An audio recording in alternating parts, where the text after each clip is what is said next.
नमस्कार।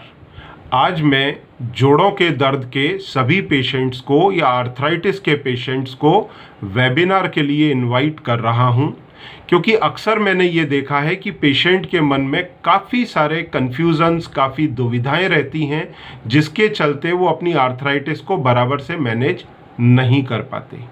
जैसे सबसे पहला तो उनको कन्फ्यूज़न यही रहता है कि जो उनकी आर्थराइटिस है वो किस प्रकार की है, किस प्रकार ये आगे रेस्पॉन्ड करेगी उनकी बॉडी को लेकर के।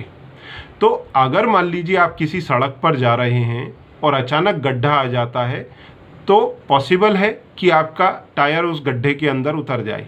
पर अगर आपको पहले से ही मालूम है कि उस जगह पर रोड ख़राब है, तो आप अपनी गाड़ी को पहले ही स्लो कर लेंगे और जो नुकसान हो सकता है उससे आप बचे रहेंगे।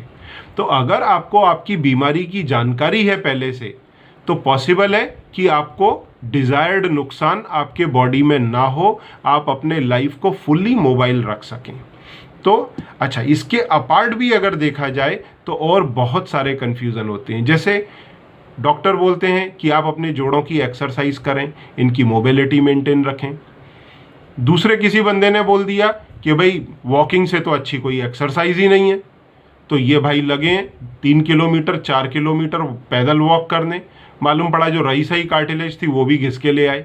लंगड़ाते लंगड़ाते मैंने देखा, ये हकीकत है, कई मैदानों के अंदर गार्डन्स में मैंने लोगों को लंगड़ाते हुए चलते देखा है, तो वो जो रही सही कार्टिलेज है वो भी घस के ले आते हैं।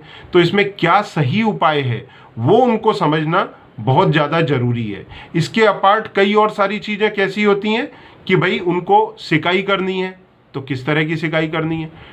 डॉक्टर ने बोल दिया ठंडी गर्म सिकाई करो। अब भाई गर्म कब करो और कहाँ करो और ठंडी कब करो और कहाँ करो, इसका कोई उनको क्लियरेंस ही नहीं है, तो वो समझ ही नहीं पाते। इस चक्कर में वो भी बेनिफिट उनका छूट जाता है। फिर कोई डॉक्टर बोलते हैं आप डाइट फॉलो करो, कोई बोलते हैं डाइट से इसका कोई लेना देना नहीं है। अब किस आर्थराइटिस का डाइट से लेना देना है, किसका नहीं है, ये समझने का विषय है। ठीक है। अब इसमें कई बार मरीज खुद एक्सपीरियंस करता है कि उसने टमाटर खाया या दही खाया और उसकी जकड़न बढ़ गई, पर डॉक्टर ने बोला इसका कोई कोरिलेशन नहीं है। तो ये मिथ क्या है, इसके पीछे का प्रॉब्लम क्या है, इशू क्या है, ये अगर आपको समझना है, ज्वाइन करें वेबिनार, आपको इन सारी चीज़ों की मालूमात मिलेगी। उसके बाद में आर्थराइटिस के मरीज का सबसे कॉमन है, जब तक दवा लेता हूँ अच्छा रहता हूँ, दवा बंद करता हूँ फिर वापस से वैसा ही हो जाता है, ये डायलॉग। और इसलिए मैंने सारी दवाई बंद कर दी कि जब दवाई खा के ही जीना है तो क्या फ़ायदा। अरे वेरी नाइस। अब इस चक्कर में क्या होता है, या तो मरीज सीधा बिस्तर पे आ जाता है या फिर उसके मूवमेंट्स इतने लिमिट हो जाते हैं कि फिर वो क्रिपल्ड पोजीशन में चलता है, या फिर डॉक्टर फिर सीधा बोलेगा आपको भाई जॉइंट रिप्लेसमेंट कराना पड़ेगा, आपकी कार्टिलेज तो गई पूरी। ये बात कार्डियक पेशेंट कभी नहीं बोलता। उसको ऐसा डर बैठा रहता है दिल के अंदर कि मैंने ये दवाई नहीं खाई और मैं हो गया कुछ तो गया ऊपर, तो वो इस तरह का कभी नहीं करता। पर आर्थराइटिस के पेशेंट के साथ में वेरी कॉमन, और इसी चक्कर में जॉइंट सर्जरी तक पहुंचते हैं। तो उनको कब तक दवा लेनी चाहिए, क्या लेनी चाहिए, नहीं लेनी चाहिए, ये सारी बातें समझने को मिलेंगी। और कौन से 5 स्टेप्स हैं जिससे वो आर्थराइटिस को बेटर मैनेज कर सकते हैं। मोस्टली क्या करते हैं, 1 या 2 स्टेप फॉलो करते हैं, उनकी तकलीफें बढ़ जाती हैं। अगर पांचों के पांचों स्टेप फॉलो करें तो तकलीफ बढ़ने का कोई सवाल ही नहीं पैदा होता, और दवाइयों के डोजेज भी इतने कम रहेंगे कि कोई साइड इफेक्ट भी नहीं होगा। तो पहले आप ये समझें कि आपकी बीमारी है क्या और किस तरह से कंट्रोल में आएगी। नहीं तो क्या होता है, बीमारी इतनी सीवियर हो जाती है कि उनको या तो स्टीरॉयड या बायोलॉजिक्स लेने पड़ते हैं। अब बायोलॉजिक्स की कॉस्ट बहुत पड़ती है।